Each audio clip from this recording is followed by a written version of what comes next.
On June 23, 1609, an English ship carrying colonists to Virginia encountered a storm that sent it crashing into an ocean reef. The ship, named the Sea Venture, was about 600 miles off the coast of North Carolina. But the reefs that they hit were not just any reefs. They were the reefs surrounding Bermuda. The 150 people who made it to shore safely became Bermuda's first settlers. Wasn't where they intended to end up, but in many ways, it was better.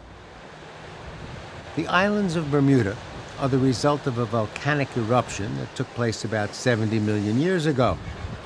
It sent up a 3-mile-high needle of rock that topped out just below the surface of the water. The rock was in the middle of the Gulf Stream, which comes up from the Caribbean and keeps the waters warm throughout the year.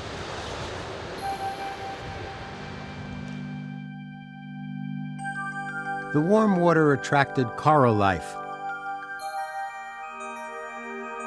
And over the centuries, the rock was covered with the compressed shells that formed the 250-foot thick limestone cap that is now Bermuda. The pinkness of the shells produced Bermuda's famous pink beaches.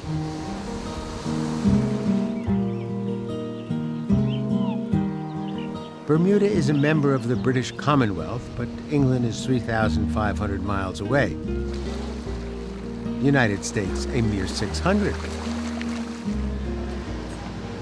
Bermuda looks to England for its culture, but its biggest trading partner is the United States. And even today, its currency, the Bermuda dollar, is on a par and used interchangeably with the US dollar. Bermuda was founded by Europeans, but 60% of its present population descended from African slaves. Diverse elements, but somehow Bermuda has been able to blend them together. And in many ways, they've done a better job than most nations faced with similar histories. The net result is one of the most beautiful, interesting, and hospitable resorts in the world.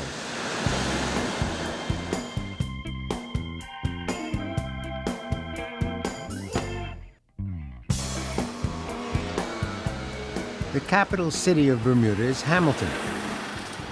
Hamilton has plenty of taxis and the amount of truck traffic you'd expect for a town with 2,000 inhabitants, but not many cars.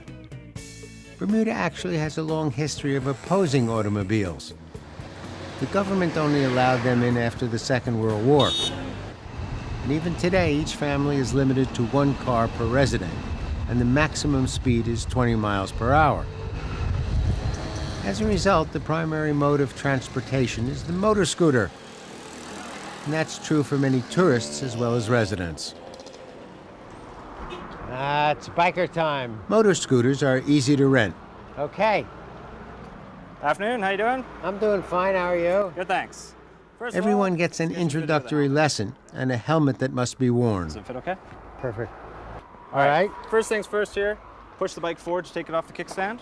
Push the bike forward to take it off the kickstand. Right. Right. Step down, lift back, put it back on. That's it? I can do this. Yeah, there's more to it though. Oh. Hold on. To start the bike, key in the ignition, turn it to the right. Squeeze both brakes. Headlights are over here, high and low beam. Turn signals. Remember, you do have to cancel them by pushing that in. You have to cancel by turning it off. Correct. I like the horn. That's just the Bermuda greeting. Really good. If you hear everybody honking at you, you're just saying hi. All right. We drive on the left here. That's probably the most important thing for you to remember. Okay, I'm ready. Ready? Yeah. Okay. And the reminder that Bermudian drivers are very polite, and you are expected to follow suit. Hamilton contains the island's major shopping area, which is Front Street West. Runs along the harbor and consists of a series of 3-story buildings filled with shops and restaurants.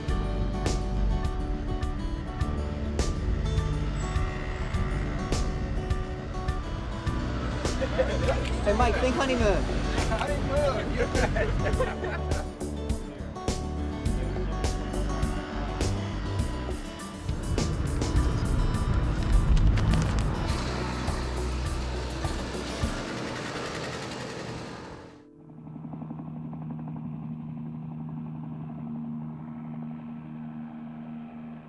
These are the Royal Naval Dockyards of Bermuda, a huge military fortress that was built by the British Navy in the late 1700s, and for good reason.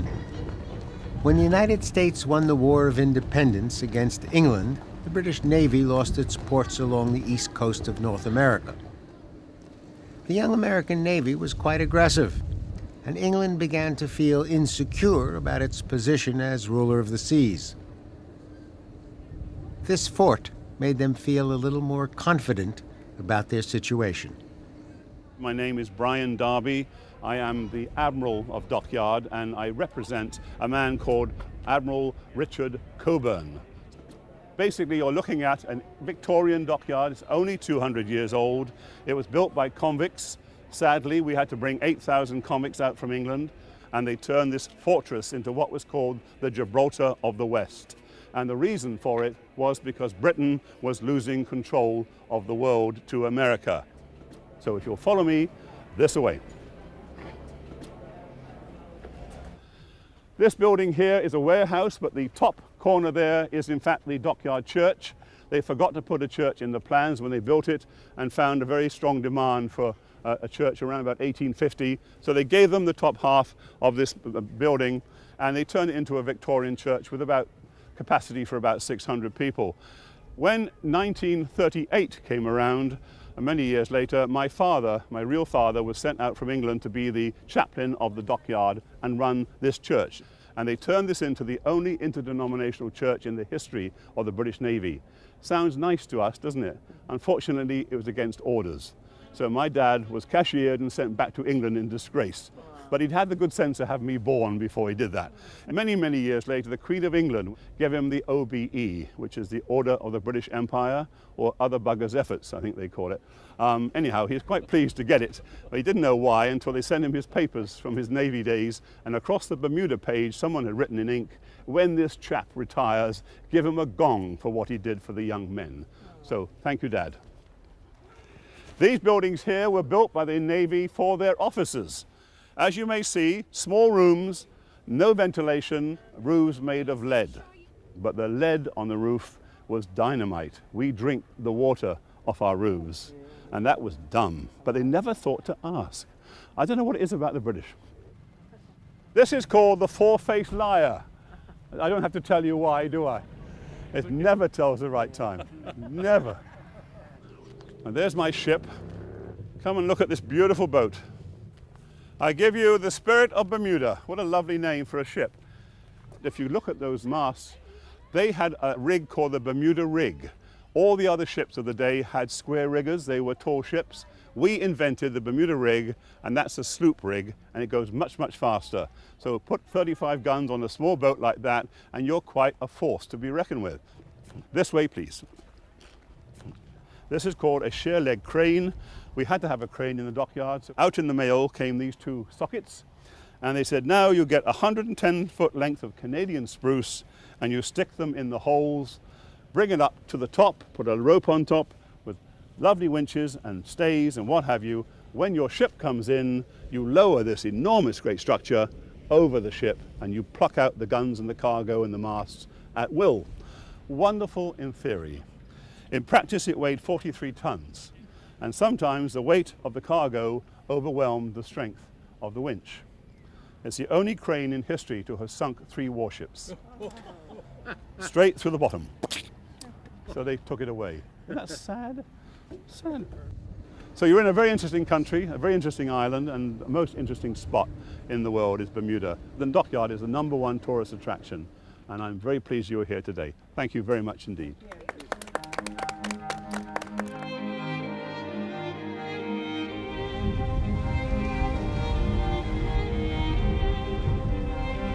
St. George's was the original capital of Bermuda and the second English town established in the New World. And much of its old English atmosphere survives. The local church, St. Peter's, is the oldest Anglican church in continuous use in the Western Hemisphere. Across the road is the State House, which is the oldest building in Bermuda. Dates back to 1620. The Bermuda Perfumery was founded in 1928, when the gardens were coming into their own and traditions were being established. To this day, each bottle continues to be filled by the dedicated staff. They manufacture perfumes with the best ingredients from around the world.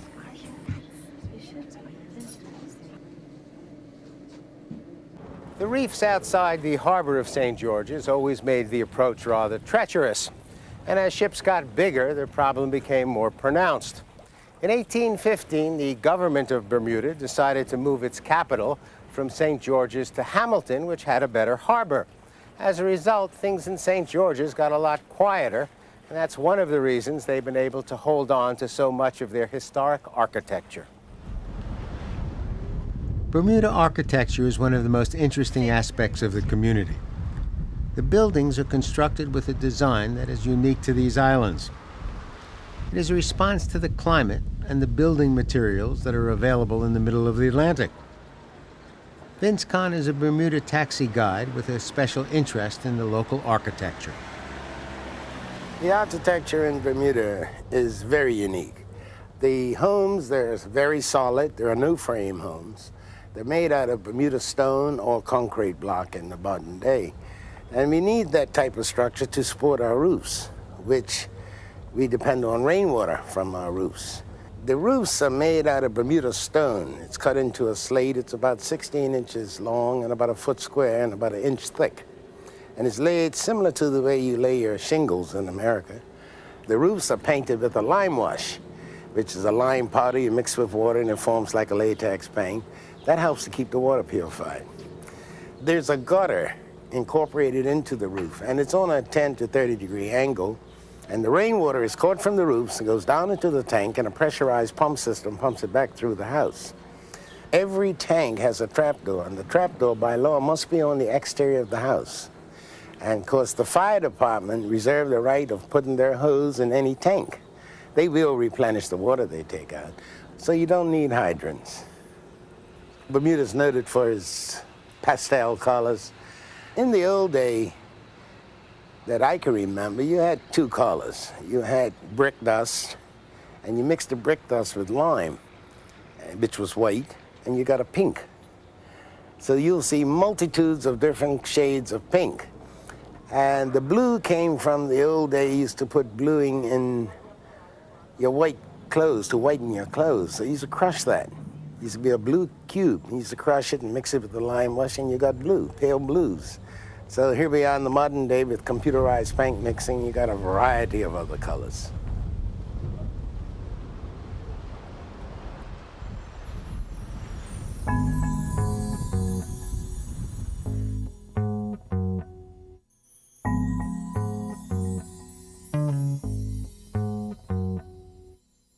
The Bermuda Natural History Society was founded in 1901 with specific instructions to find out what was happening in the waters around Bermuda. Since then, it has expanded into the Bermuda Aquarium, Natural History Museum, and Zoo. I think you like it. It's kind of put on a show. Great.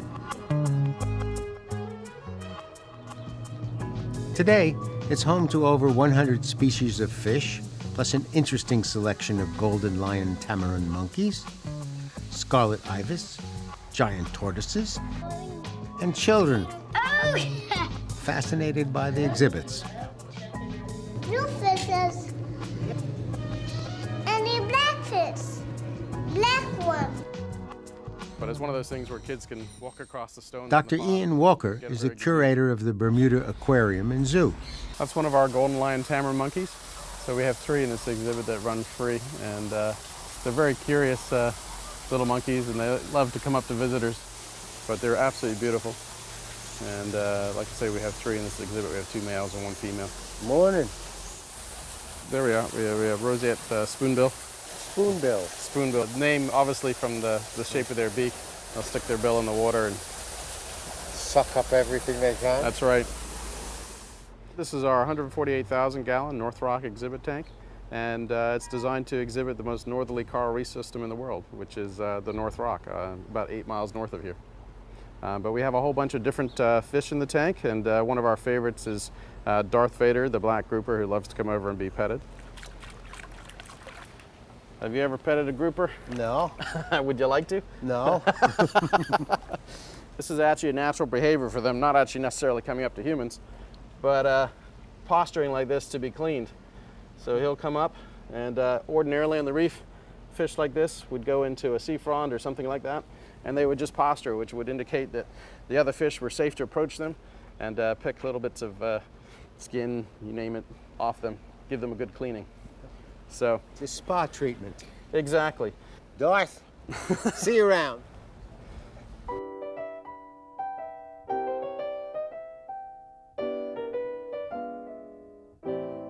The two great spectator sports in Bermuda are soccer and cricket. Soccer's pretty easy to follow.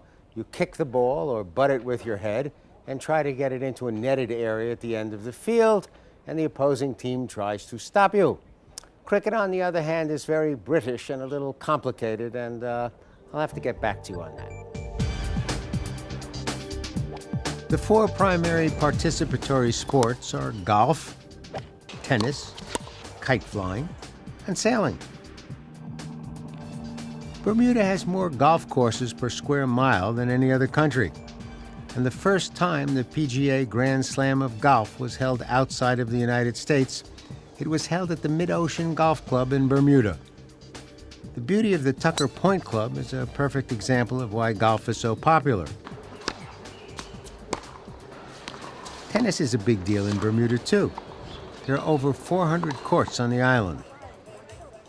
Kites are made and flown throughout the year, and there are experts available who will help you build a kite and teach you or reacquaint you with the proper techniques.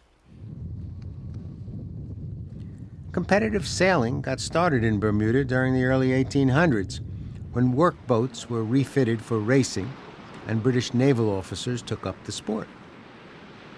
The boat used to train the youngest sailors is called an optimist. It was designed in 1947 for a men's club called the Optimists. They wanted to start the sailing equivalent of a child soapbox derby. Today, 150,000 young sailors train on Optimists, and the training appears to work. 70% of the sailors who have won gold medals in the Olympics started out in an Optimist. Every 2 years, in the middle of June, over 180 sailboats gather together in Newport, Rhode Island, to take part in the Newport Bermuda race.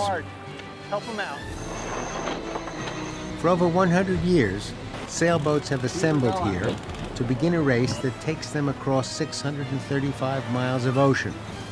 Ocean known for challenging weather, strong currents, and the Gulf Stream.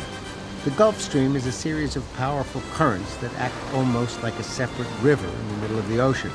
It has the power to decide where your boat will be going without prior consultation with your crew. Hard on the wind for one more length and then we're clear.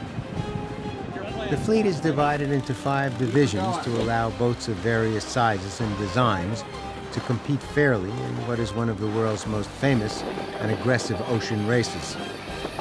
The race ends in Bermuda with the kind of celebration that is traditional for Bermudians. Good race, buddy. Good race. Nice job.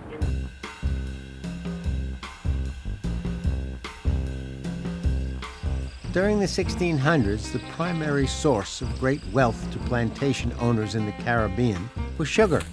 A byproduct of refining sugar was molasses, and a byproduct of processing molasses was rum. In Bermuda, the Gosling family has been making rum since 1863. The first Gosling arrived in Bermuda in much the same way as the original settlers. He was headed to the United States, and weather forced the ship into Bermuda.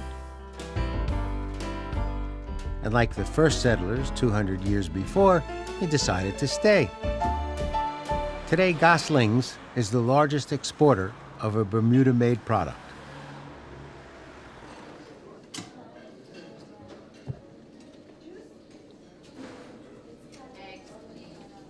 Bermuda has hundreds of restaurants catering to many different tastes.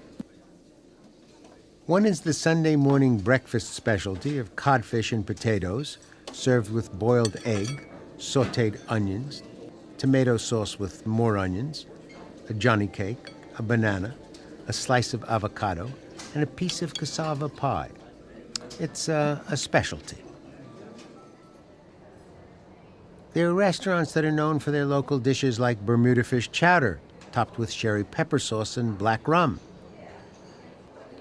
There are chefs that prepare the classic recipes of France, like the traditional onion soup.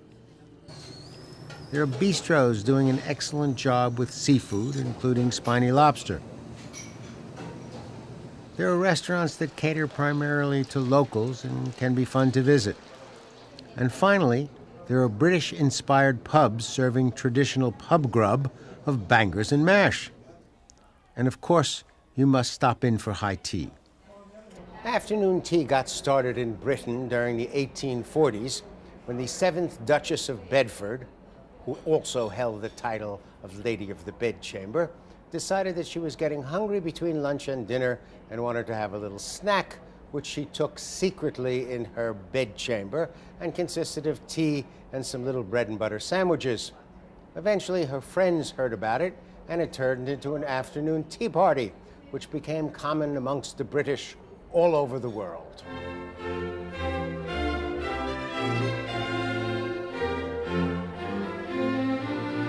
In 1883, Princess Louise, who was the daughter of England's Queen Victoria and the wife of the Governor General of Canada, spent her winter holiday in Bermuda.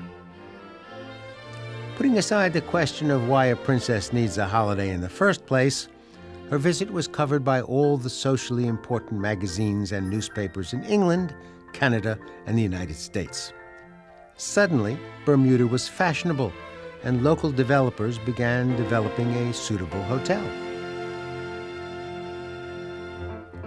On January 1st, 1885, just 2 years after the visit by Princess Louise, the Fairmont Hamilton Princess welcomed its first guests.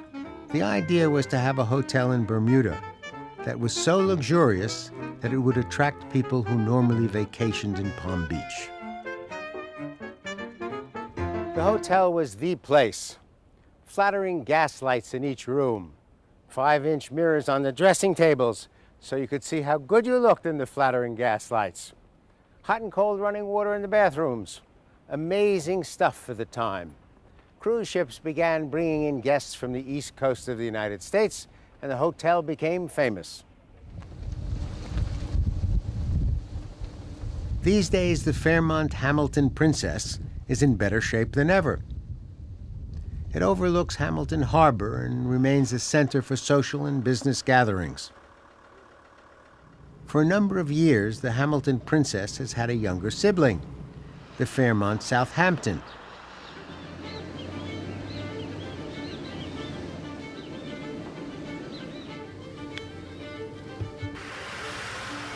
The Southampton sits on top of one of the highest hills in Bermuda.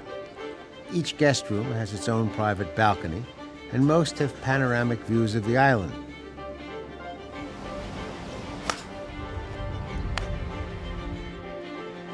It has its own 18-hole executive par 3 golf course. Spas are a big deal in Bermuda, and Southampton's Willow Stream Spa is a perfect example.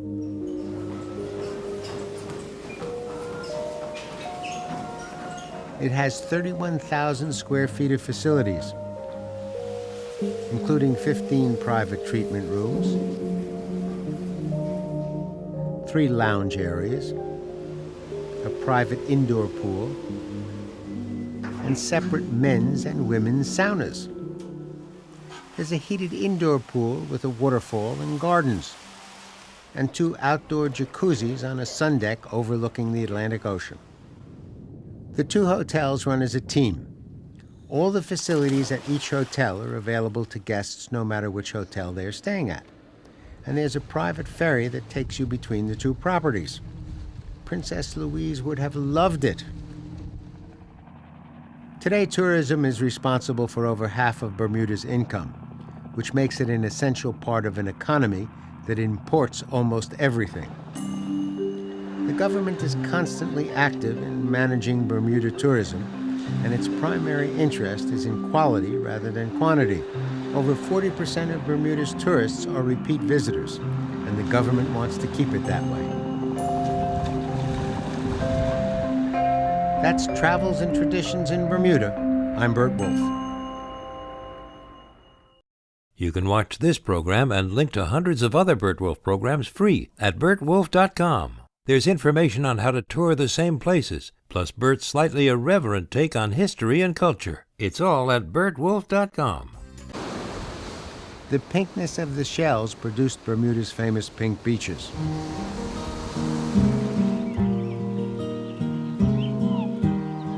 Bermuda is a member of the British Commonwealth, but England is 3,500 miles away. The United States, a mere 600.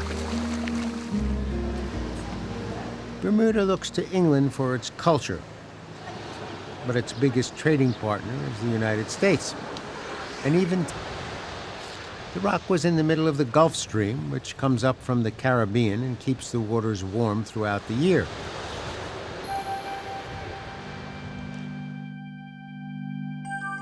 The warm water attracted coral life. And over the centuries, the rock was covered with the compressed shells that formed the 250-foot thick limestone cap that is now Bermuda.